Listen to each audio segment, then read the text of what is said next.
Hello दोस्तों, तो जैसा कि पिछले एपिसोड में हमने देखा कि ज़्याओचेन यहाँ पर गुयान और मिस ज़्याओलिनीर के हाथों पेट्रीफाइड होकर जान से मारे जाने वाला था। पर ज़्याओचेन यहाँ हार नहीं मानता और देखते देखते वो मोटर शेडिंग रैम के सेकंड स्टार में ब्रेक थ्रू कर लेता है, जिसकी वजह से ज़्याओचेन की पावर काफी ज्यादा इंक्रीज हो चुकी थी और इसी वजह से वो यहाँ इवल सेंटीपीड को भी जान से मार पाया, जिसके बाद वो अपने दोस्तों को बचाने के लिए उन लोगों से अलग हो जाता है। दूसरी तरफ गुयान और मिस ज़्याओलिनीर भी उसे फॉलो करते करते एक बहुत ही खतरनाक एरिया में आ चुके थे, जिस एरिया को अनडेड किंग स्वैम्प एरिया कहा जाता है, क्योंकि यहाँ पर एक निर्वाणा रैल्म का अनडेड किंग मौजूद था। लेकिन फिलहाल ये अनडेड किंग डीप स्लीप में है, जिसे वहाँ के टेंटिकल्स खाना ला कर देते थे और वो टेंटिकल्स में ज़्याओलिनीर और ज़्याओचेन दोनों को ही पकड़कर इस टॉम में ले आते हैं, जहाँ इन दोनों पर ही कॉर्प्स पॉइजन ने हमला कर दिया था। ज़्याओचेन तो कैसे तैसे इस टॉम से निकलकर बाहर चला गया। दूसरी तरफ में ज़्याओलिनीर यहाँ पीछे रह गई थी, जिसे जाते जाते ज़्याओचेन ये सच्चाई भी बता देता है कि बेशक मैंने तुम्हें मारना तो चाहा था, लेकिन मैं तुम्हें पॉइजन देने वाली गिरी हुई हरकत नहीं कर सकता।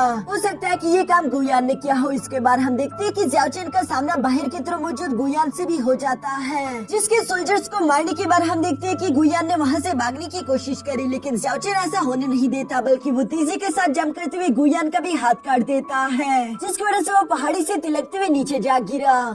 अब आगे तो नेक्स्ट एपिसोड की शुरुआत यहाँ बिल्कुल उसी सीन से शुरू होती है, जहाँ ज़्याओचेन और बाकी के स्केलेटन वॉरियर्स मिलकर किंग यामा का हाथ जोड़ने की कोशिश कर रहे थे, लेकिन उसके हाथ की जगह कोई भी चीज फिट नहीं आ पा रही थी, जिस वजह से किंग यामा काफी ज्यादा फ्रस्ट्रेटेड हो गया था। जबकि दूसरी तरफ ज़्याओचेन भी बहुत ही ज्यादा गुस्से में है। वो गुयान पर गुस्सा होते हुए यही सोच रहा था कि अगली बार अगर वो मुझे मिला तो मैं उसे और बड़ी सजा दूंगा। उसने तुम्हारा हाथ तोड़कर बिल्कुल भी अच्छा नहीं किया, लेकिन साथ ही साथ ज़्याओचेन थोड़ा सा शर्मिंदा भी है, क्योंकि किंग यामा का हाथ उसी की वजह से कटा। मंकी किंग यहाँ इन सब लोगों को इतना सारा उदास होता हुआ देखकर आखिरकार मजबूर हो जाता है। उसके पास एक स्पेशल तरह का लाइफ नेक्टर था, जिस लाइफ नेक्टर का इस्तेमाल करते हुए किसी भी बीमारी का इलाज कर सकता था। वो बेशक इस लाइफ नेक्टर को जाया नहीं करना चाहता, लेकिन अपने दोस्तों को इतनी बड़ी मुश्किल में देखकर वो किंग यामा की मदद करने के लिए आखिरकार तैयार हो जाता है। हालांकि इन सब में से ज्यादा लालची यही मंकी किंग है, जो कि धीरे धीरे किंग यामा की तरफ बढ़ते हुए अपनी बोतल से लाइफ नेक्टर की एक बूंद उसके हाथ पर गिराना शुरू कर चुका। किसी को भी समझ नहीं आ रहा था कि आखिर मंकी किंग क्या करने की कोशिश कर रहा है, पर तभी अचानक यह किंग यामा का हाथ दोबारा से उठकर बाहर आ गया, जो देखकर तो सब लोग ही सरप्राइज हो गए थे। मंकी किंग अब इन सब लोगों को एक्सप्लेन करते हुए बताता है कि ये ड्राइन ट्राइब का लाइफ नेक्टर है, जिसका इस्तेमाल हम लाइफ रीजनरेशन के लिए कर सकते हैं। ये सुनकर दूसरी तरफ किंग ग्रोनस तो काफी ज्यादा गुस्सा हो गए। वो मंकी किंग की तरफ बढ़ते हुए कहते हैं कि आखिर तुमने इसके बारे में हम लोगों को पहले क्यों नहीं बताया, और वो मंकी किंग से ये लाइफ नेक्टर छीनने की कोशिश करता है। जहाँ इसी भागदौड़ में वो लाइफ नेक्टर अचानक मंकी किंग से नीचे गिर जाता है, जो जैसे ही जमीन पर टच हुआ अचानक से हम देखते हैं कि वहाँ चारों तरफ नीचे रुकने लगा। ज़्याओचेन भी यहाँ लाइफ नेक्टर की ये एबिलिटीज देखकर काफी ज्यादा सरप्राइज हो गया था। वो अपने मन में सोचता है कि हम लोग इस लाइफ नेक्टर का इस्तेमाल अपनी बॉडी को नरिश करने के लिए कर सकते हैं। अब जब चारों तरफ ये सब लोग शांत होकर बैठ गए थे, तो ज़्याओचेन मंकी किंग से सवाल करते हुए कहता है कि वैसे तुम्हें ये लाइफ नेक्टर मिला कहाँ से था, जिस पर मंकी किंग ज़्याओचेन को जवाब देते हुए कहता है कि ये मैंने बहुत अरसे पहले ड्राइन ट्राइब से चुराया था। जिस पर ज़्याओचेन कहता है कि वैसे तुम तीनों तो इस ड्रैगन आइलैंड पर बहुत अरसे से रह रहे होंगे, मैं तो बस सिर्फ अभी कुछ वक्त पहले ही यहाँ पर आया हूँ, तो क्या तुम लोगों ने मेरे से पहले यहाँ पर एक लंबे बालों वाली लड़की को देखा था? जो सुनकर तो दूसरी तरफ मंकी किंग एक लड़की वाले अदाएं करते हुए यहाँ ज़्याओचेन को यही बताने की कोशिश करता है कि हाँ मैंने एक लड़की देखी थी जो कि ऐसे ऐसे कर रही थी। ज़्याओचेन भी मंकी किंग की हरकतें देखकर कहता है कि हाँ मैं उसी लड़की की बात कर रहा हूँ, लैन वो उड़ भी सकती है। मुझे बताओ कि आखिरी बार तुमने उस लड़की को कहाँ पर देखा था?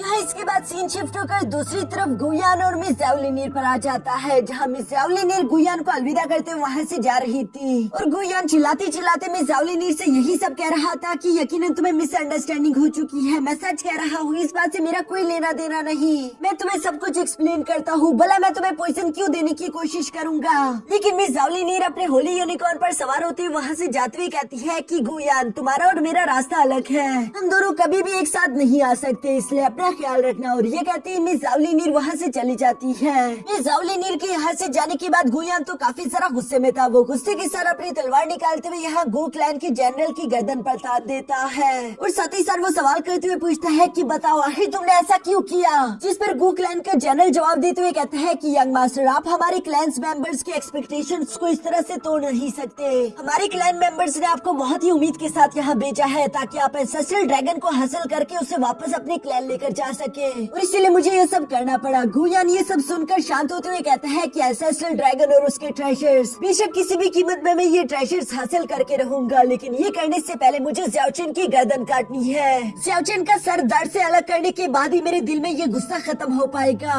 यहाँ ये सब कहने के बाद सीन शिफ्ट होकर दूसरी तरफ मिस ज़ाओलिनीर पर आ जाता है, जिसकी बॉडी में कॉर्प्स पॉइजन उसे काफी ज्यादा कमजोर कर चुका था और इसलिए वो अचानक से बेहोश हो गई। जो देखकर होली यूनिकॉर्न मिस ज़ाओलिनीर को फौरन से ट्री वैली ले आता है, जहाँ पर आते साथ ही मिस ज़ाओलिनीर होश में आ गई क्योंकि वहाँ की लाइफ एनर्जी काफी ज्यादा हाई थी। मिस ज़ाओलिनीर को तो यहाँ कुछ भी समझ नहीं आ रहा था, जबकि दूसरी तरफ होली यूनिकॉर्न सामने की तरफ बढ़ते हुए एक दरख्त के नीचे पानी पीने शुरू कर देता है। असल में ये ट्राइन ट्राइब का एंसेस्ट्रल ट्री था, जिसके आसपास मौजूद इस पानी में बहुत ही सारा लाइफ एनर्जी है, और होली यूनिकॉर्न यहाँ पर मिस ज़ाओलिनीर को सिर्फ इसीलिए लाया था ताकि वो उसकी बॉडी में लाइफ एनर्जी को दोबारा से बहाल कर सके। लेकिन दूसरी तरफ अचानक ही हम देखते हैं कि उस एंसेस्ट्रल ट्री ने तो यहाँ मिस ज़ाओलिनीर पर हमला करना शुरू कर दिया था, क्योंकि कोई भी आउटसाइडर यहाँ पर अलाउड नहीं। मिस ज़ाओलिनीर भी इस वक्त काफी ज्यादा कमजोर है, इसलिए वो उन टेंटिकल्स का मुकाबला नहीं कर पा रही थी। वो बुरी तरीके से यहाँ पर कैद हो गई, जो सब देखकर होली यूनिकॉर्न फौरन तेजी के साथ मूव करते हुए यहाँ मिस ज़ाओलिनीर के पास आ जाता है। जहाँ आने के बाद वो होली यूनिकॉर्न एंसेस्ट्रल ट्री से कहता है कि वो मिस ज़ाओलिनीर को जाने दे। उस एंसेस्ट्रल ट्री को तो कुछ भी समझ नहीं आ रहा था। वो कहता है कि बेशक सेक्रेड यूनिकॉर्न क्लैन और हमारा ट्राइन क्लैन काफी अच्छे दोस्त है, इसलिए हम तुम्हें कुछ भी नहीं कहेंगे, लेकिन आखिर तुम इस आउटसाइडर की जान हमसे क्यों बचा रहे हो? जिस पर होली यूनिकॉर्न कुछ फॉर्मेशन सिग्नल शो करते हुए यही बताता है कि मिस ज़ाओलिनीर उसकी मास्टर है, जो बात वो एंसेस्ट्रल ट्री भी समझ गया था। इसलिए वो कहता है कि ठीक है, मैं तुम लोगों के लिए एक एक्सेप्शन करता हूँ, मैं आज के दिन तुम लोगों को यहाँ पर रहने दूंगा, साथ ही साथ मैं तुम्हारी मदद भी करने के लिए तैयार हूँ, लेकिन बदले में तुम्हें भी हमारे ट्राइन ट्राइब के लिए कुछ करना होगा। जो सुनकर दूसरी तरफ मिस ज़ाओलिनीर सवाल करते हुए कहती है कि आखिर मैं तुम्हारे लिए क्या कर सकती हूँ, जबकि साथ ही साथ हम देखते हैं कि उस एंसेस्ट्रल ट्री ने यहाँ लाइफ रेटर का इस्तेमाल करते हुए मिस ज़ाओलिनीर को हील करना शुरू कर दिया था। इसके बाद सीन शिफ्ट होकर दूसरी तरफ ज़्याओचेन पर आ जाता है, जो कि मंकी किंग के बताए हुए लोकेशन पर पहुँच गया था ताकि वो मिस लैन नुवो को ढूंढ सके। ये जगह वाकई में दिखने में भी काफी ज्यादा प्यारी और खूबसूरत थी। चारों तरफ पानी के झरने थे, जबकि साथ ही साथ हम लोगों को वहाँ पर किसी के रहने की जगह भी दिखाई देती है,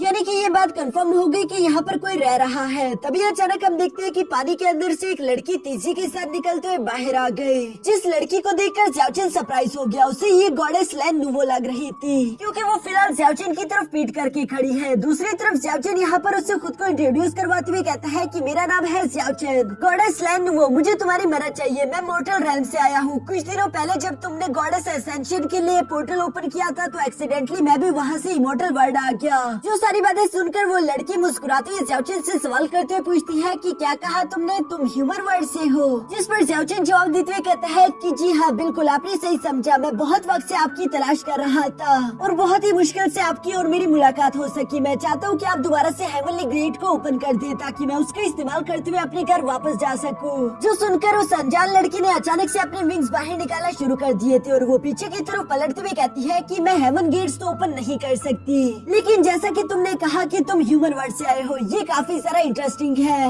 यहाँ हमें जानने को मिलता है कि ये लड़की तो अनडाइंग सेक्ट की वॉरियर है, जिसका नाम मिस किंग चेंग था, और साथ ही साथ ये मॉर्टल शेडिंग के 4 स्टार लेवल की वॉरियर भी है। मिस किंग चेंग को देखकर तो यहाँ ज़्याओचेन हैरान होते हुए कहता है कि तुम लैन नुवो नहीं हो, आखिर कौन हो तुम? जो सुनकर दूसरी तरफ मिस किंग चेंग भी काफी तेजी के साथ उड़ते हुए फौरन से ज़्याओचेन पर हमला कर देती है। जिस हमले को हम देखते हैं कि ज़्याओचेन ने जंप करते हुए डॉज कर लिया था, जो देखकर मिस किंग चेंग ज़्याओचेन की तारीफ करते हुए कहती है कि तुम्हारे रिफ्लेक्सेस तो काफी सारा अच्छे हैं, लेकिन मुझे एक बात समझ नहीं आ रही, ह्यूमन वर्ल्ड से इमोर्टल वर्ल्ड तक आने का रास्ता ये तो सिर्फ खुश नसीब लोगों को ही नसीब होता है। तुम तो निर्वाणा रेल्म के वॉरियर भी नहीं, फिर भी यहाँ पर आकर पहुँच गए, जहाँ पर रिसोर्सेज और ट्रेजर्स की कोई कमी नहीं। ये जगह तो तुम्हारे लिए एक जन्नत है, फिर तुम इस जगह को छोड़कर वापस क्यों जाना चाहते हो? ज़्याओचेन दूसरी तरफ काफी सारा चुकन्ना खड़ा था, जैसे कि वो इंतजार कर रहा हो कि अगर इस बार मिस किंग चेंग ने कोई चालाकी करने की कोशिश की तो उसे मजबूरन फाइट करनी होगी। जो सब देखकर मिस किंग चेंग उससे कहती है कि तुम फिक्र मत करो, मेरा नाम है यान किंग चेंग और मैं अनडाइंग सेक्ट से बिलोंग करती हूँ। हमारी सेक्ट का इमोर्टल इवल किंग भी तुम्हारे ही ह्यूमन वर्ल्ड से असेंड होकर आया था। यहाँ मिस किंग चेंग के मुँह से ये सुनकर तो ज़्याओचेन थोड़ा सा परेशान हो गया। वो अपने मन में सोच रहा था कि ये लड़की भी अनडाइंग सेक्ट से बिलोंग करती है, बिल्कुल ब्रदर वांग के सेक्ट से। और चूंकि ज़्याओचेन ने ब्रदर वांग को जान से मार दिया था, तो वो यही सोच रहा था कि कहीं इस लड़की को इस बारे में पता तो नहीं चल गया। दूसरी तरफ मिस किंग चेंग भी अचानक से ज़्याओचेन के रिएक्शंस को बदलता हुआ देखकर अपने मन में सोच रही थी कि आखिर ये लड़का लड़का क्या छुपा रहा है, क्या इस लड़के का हमारे अनडाइंग सेट से कोई ताल्लुक है। वो ये सब सोच रही थी, तभी अचानक वहाँ का मौसम बदलने शुरू हो गया। आसमान में काफी सारा तेज बिजली कड़क रही थी, जिसे देखकर मिस किंचिंग अपने मन में कहती है कि शायद ड्रैगन आइलैंड पर कुछ ज्यादा ही सिग्निफिकेंट होने वाला है। इसीलिए वो तेजी के साथ उसी की तरफ उड़ते हुए यहाँ ज़्याओचन से कहती है कि ये ड्रैगन आइलैंड काफी ज्यादा खतरनाक है, अपना ध्यान रखना। दूसरी तरफ ज़्याओचन भी यहाँ आसमान की तरफ देखते हुए यही सोच रहा था कि आखिर वहाँ पर क्या चल रहा है, इसलिए वो भी धीरे धीरे उसी के करीब जाने की कोशिश करता है। इसी तरह बढ़ते बढ़ते जब ज़्याओचन कोस्टल एरिया पर आया तो उसने देखा कि आसमान से तो आग की बारिश हो रही है, जिसकी वजह अभी तक ज़्याओचन को मालूम नहीं थी। पर अचानक यहाँ ज़्याओचन की नजर अपने सामने मौजूद एक मॉन्क पर पड़ जाती है, जो कि थर्मल लाइट बॉडी टेक्निक का इस्तेमाल करते हुए तेजी के साथ ड्रैगन आइलैंड की तरफ आ रहा था। ज़्याओचन भी दूसरी तरफ इस थर्मल लाइट बॉडी टेक्निक को देखकर हैरान होते हुए कहता है कि ये टेक्निक तो हमारे ह्यूमन वर्ल्ड में लुप्त हो चुकी थी। मैंने बिल्कुल नहीं सोचा था कि इमॉर्टल वर्ल्ड में सुप्रीम बॉडी टेक्निक को अभी भी प्रैक्टिस किया जाता होगा। हमें जानने को मिलता है कि उस मॉन्क का नाम यीजिन था, जो बंदा भी इमॉर्टल शेडिंग के 4 स्टार लेवल का वॉरियर था, और वो अपने सामने आने वाली हर एक रुकावट को पार करते हुए तेजी के साथ ड्रैगन आइलैंड की तरफ यूं ही बढ़ता रहा, जहाँ वो अचानक से ज़्याओचन के सामने पहुँच जाता है। ज़्याओचन तो उसे काफी जरा हैरानगी के साथ देखता ही जा रहा था। तभी अचानक यीजिन आगे की तरफ बढ़ते हुए खुद को इंट्रोड्यूस करवाते हुए कहता है कि मेरा नाम है मॉन्क यीजिन। मेरे दोस्त, क्या तुमने यहाँ पर मेरे अलावा किसी दूसरे मॉन्क को देखा है, क्योंकि मैं अपने सीनियर ब्रदर की तलाश करते हुए इस ड्रैगन आइलैंड पर आया हूँ। जो सुनकर दूसरी तरफ ज़्याओचन भी खुद को इंट्रोड्यूस करवाते हुए बोलता है कि मेरा नाम है ज़्याओचन, और नहीं, मैंने तुम्हारे अलावा यहाँ पर किसी दूसरे मॉन्क को अभी तक नहीं देखा। यहाँ ज़्याओचन जब ये सब बता ही रहा था, तभी अचानक ये आग का गोला तेजी के साथ नीचे की तरफ बढ़ने लगा, जो देखकर ज़्याओचन तो तेजी के साथ पीछे की तरफ जंप करता है, जबकि साथ ही साथ वो यीजिन को भी हटने के लिए बोल रहा था।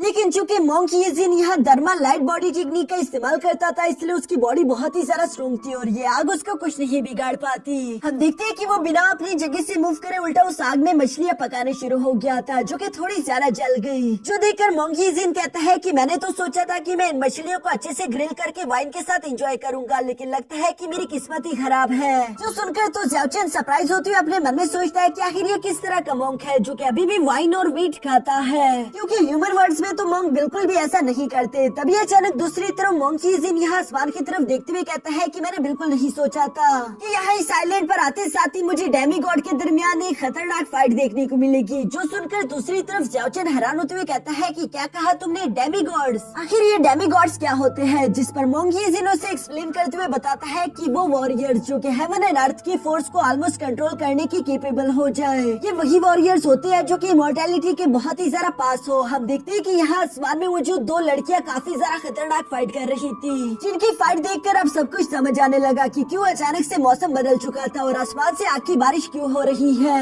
हमें देखने को मिलता है कि इन दोनों ही डेमी गॉड्स के पास काफी सारा डिवाइन पावर्स थी, जिसका इस्तेमाल करते हुए ये लोग एक दूसरे पर कहर बरसा रहे थे। यहाँ ये पर्पल कलर वाली लड़की खुद को फॉलन एंजल कहकर पुकारती है, जो कि स्काई वॉकिंग रेल्म के 9 स्टार लेवल की वॉरियर थी, जिससे वो गोल्डन कलर वाली लड़की दूर जाने की कोशिश कर रही थी। इसलिए वो कहती है कि आखिर तुम मुझसे इस बार भागकर कहाँ जाओगी, हम लोग इतने अरसे बाद मिले हैं। जो कहती है फॉलन एंजल ने यहाँ पर कुछ एनर्जी बीम अटैक्स को रेडी करते हुए तीसरी के साथ उस दूसरी डेमी गॉड पर हमला करना शुरू कर दिया था। जहाँ दूसरी तरफ हमें जानने को मिलता है कि सेकंड डेमी गॉड का नाम है लाइट होली ड्रैगन, जो कि ड्रैगन क्लैन को बिलोंग करती थी और ये भी स्काई वॉकिंग स्टेज के 9 स्टार लेवल की वॉरियर है, जो कि अचानक से रुकते हुए अपने स्टाफ से फन और पीछे की तरफ मौजूद फॉलन एंजल पर हमला करते हुए कहती है कि तुम इस बार हमारे ड्रैगन क्लैन को नहीं रोक सकती, तुम चाहे जो मर्जी कर लो। एक बार ड्रैगन क्लैन दोबारा से रिस्टोर हो गया तो हम तुमसे वादा करते हैं कि हम तुम्हारे पूरे के पूरे फॉलन एंजल क्लैन को डिस्ट्रॉय कर देंगे। जो सुनकर दूसरी तरफ फॉलन एंजल ने यहाँ पर लाइट होली ड्रैगन का वो अटैक पूरी तरीके से ब्लॉक कर दिया था। साथ ही साथ वो कह रही थी कि हेवन ही नहीं चाहता कि ड्रैगन क्लैन दोबारा से रिस्टोर हो, इसलिए तुम्हें अपनी इस किस्मत को एक्सेप्ट करते हुए हार मान लेनी चाहिए। जो कहते साथ ही फॉलन एंजल एक जोरदार स्लैश लगाते हुए लाइट होली ड्रैगन पर हमला बोल देती है, जिसकी वजह से वो काफी ज्यादा इंजर्ड हो गई। नीचे की तरफ ज़्याओचन और मॉन्क यीजिन ये सारी फाइट होता हुआ देख रहे थे और अब ज़्याओचन को भी धीरे धीरे करके समझ आने लगा था कि फॉलन एंजल क्लैन और होली ड्रैगन क्लैन ये दोनों एक दूसरे के जानी दुश्मन है, जबकि पास में ड्रैगन क्लैन को पूरी तरीके से सप्रेस कर दिया गया था और ये लड़की दोबारा से अपने ड्रैगन क्लैन को रिस्टोर करना चाहती है।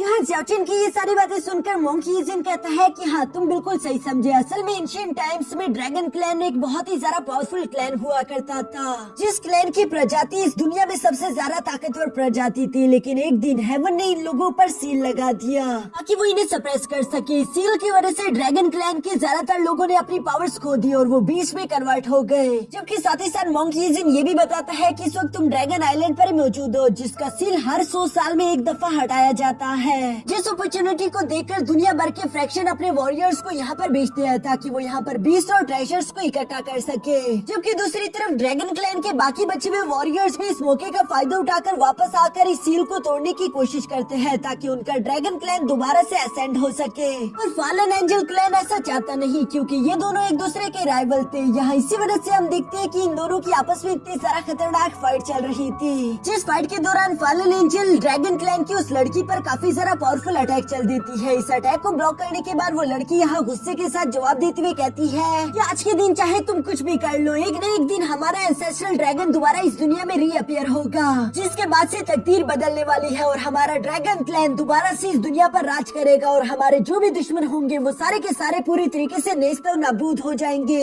जो कहती है वो लड़की तीसी के साथ खुद को नीचे की तरफ गिरा देती है और अचानक हम देखते हैं कि उसने खुद को एक बड़े से ड्रैगन में कन्वर्ट कर दिया था, जो कि आसमान में एक फायर फॉर्मेशन क्रिएट करते हुए फौरन नीचे की तरफ मौजूद फॉलन एंजल पर आग बरसाना शुरू कर देती है। ज़ाओ चेन दूसरी तरफ यहाँ ये सारी बातें सुनकर सवाल करते हुए कहता है कि एंसेस्ट्रल ड्रैगन, आखिर ये कैसा ड्रैगन है, मैंने अभी तक इसे क्यों नहीं देखा। जिस पर मोंग यीजिन हंसते हुए कहता है कि मेरे दोस्त तुम्हें उदास होने की कोई जरूरत नहीं, क्योंकि एंसेस्ट्रल ड्रैगन कोई मामूली चीज नहीं। यहाँ पर किसी की भी किस्मत इतनी अच्छी नहीं कि वो अभी तक एंसेस्ट्रल ड्रैगन को अपनी आंखों से देख पाया हो। इवन हजारों लाखों लोगों में से सिर्फ कुछ खुश नसीब ही होते हैं जिन्हें ड्रैगन किंग का साथ मिल सके। ये सुनकर ज़ाओ चेन सवाल करते हुए कहता है कि अब ये ड्रैगन किंग क्या है, जिस पर ब्रदर यीजिन उसे एक्सप्लेन करते हुए कहता है कि ये असल में कंपेनियन ड्रैगन किंग होता है, जिसके बारे में मैंने लेजेंड्स में यही सुना है कि जब एक एंसेस्ट्रल ड्रैगन पैदा हो तो कुछ ड्रैगन किंग्स भी पैदा होते हैं। मैंने तो ये भी सुना है कि अगर कोई पावरफुल ड्रैगन किंग हो तो वो यंग एंसेस्ट्रल ड्रैगन को मारकर उसकी जगह खुद के साथ रिप्लेस भी कर सकता है, जिसके बाद उसे सुप्रीम ड्रैगन के नाम से जाना जाएगा। कई सारे लोग इस आइलैंड पर सिर्फ इसी तरह की बीस्ट हासिल करने के लिए आते हैं ताकि वो खुद को और खुद के क्लैन को ताकतवर कर सके। यहाँ जब ब्रदर यीजिन ये सब बता रहा था तो दूसरी तरफ हम देखते हैं कि फॉलन एंजल उस ड्रैगन के फायर से खुद को लगातार बचाने की कोशिश कर रही थी और इन सारे फायर अटैक्स को डॉच और ब्लॉक करने के बाद अचानक ही हम देखते हैं कि वो कुछ लेजर बीम्स के इस्तेमाल करते उस ड्रैगन को बहुत ही बुरी तरीके से इंजर्ड कर देती है, जिसके साथ साथ वो एक फाइनल स्वॉर्ड स्लैश रेडी करते हुए कह रही थी कि तुम्हारे ड्रैगन क्लैन को तो 10,000 साल पहले ही एक्सटिंक्ट हो जाना चाहिए था,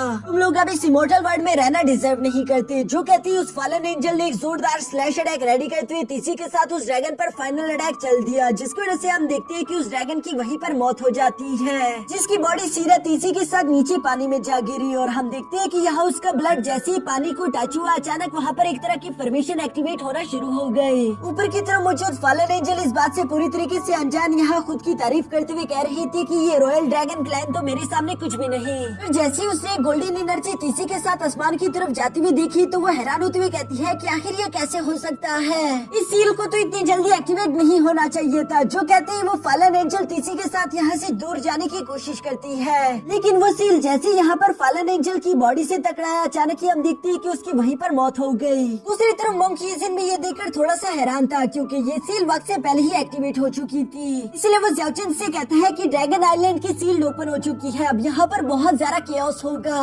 इसलिए फिलहाल मुझे यहाँ से जाना चाहिए ताकि मैं इस आइलैंड के किसी नेटिव को ढूंढकर उसे अपने भाई के बारे में मालूमात कर सकूं। ये कहते ही मोंग यीजिन वहाँ से जाने वाला था, लेकिन ज़ाओ चेन उसे सवाल करते हुए कहता है कि तुमने क्या कहा, यहाँ के नेटिव्स, क्या कोई नेटिव सच में इस ड्रैगन आइलैंड पर रहता है? जिस पर मोंग यीजिन उसे जवाब देते हुए कहता है कि हाँ तुमने सही सुना, असल में वो लोग हमारी तरह ही कल्टीवेटर्स हैं जिनके पूर्वज कई वक्त पहले ही इस ड्रैगन आइलैंड पर आकर बस चुके थे और यहाँ इतने अरसे रहने के बाद अब वही लोग यहाँ के नेटिव्स हैं, इसलिए बेहतर यही है कि मैं उनमें से किसी की तलाश करूँ, वही मेरी मदद कर सकते हैं। जो सब कहने के बाद मोंग यीजिन यहाँ ज़ाओ चेन को अलविदा करते वहाँ से रवाना हो गया। दूसरी तरफ ज़ाओ चेन को आज के दिन इस ड्रैगन आइलैंड और यहाँ के बारे में काफी सारी न्यू इन्फॉर्मेशन मिल चुकी थी, जो सब सोचकर अपने मन में ज़ाओ चेन यही सोच रहा था कि क्या वो कभी भी इस ड्रैगन आइलैंड से बाहर निकल पाएगा, शायद ड्रैगन आइलैंड के नेटिव्स को यहाँ से बाहर जाने का रास्ता मालूम हो, मुझे भी उनमें से किसी न किसी की तलाश करनी होगी। यहाँ ज़ाओ चेन ये सब सोच रहा था। दूसरी तरफ दूर हम मिस किंग चैन को देखते हैं जो कि एक लड़की के साथ वहाँ पर मौजूद थी और वो कह रही थी कि इस ड्रैगन आइलैंड की सील वक्त से पहले ही एक्टिवेट हो गई, इसका मतलब कि हम सब लोग यहाँ पर ट्रैप हो चुके हैं और जल्दी यहाँ पर बहुत खतरनाक जंग होगी,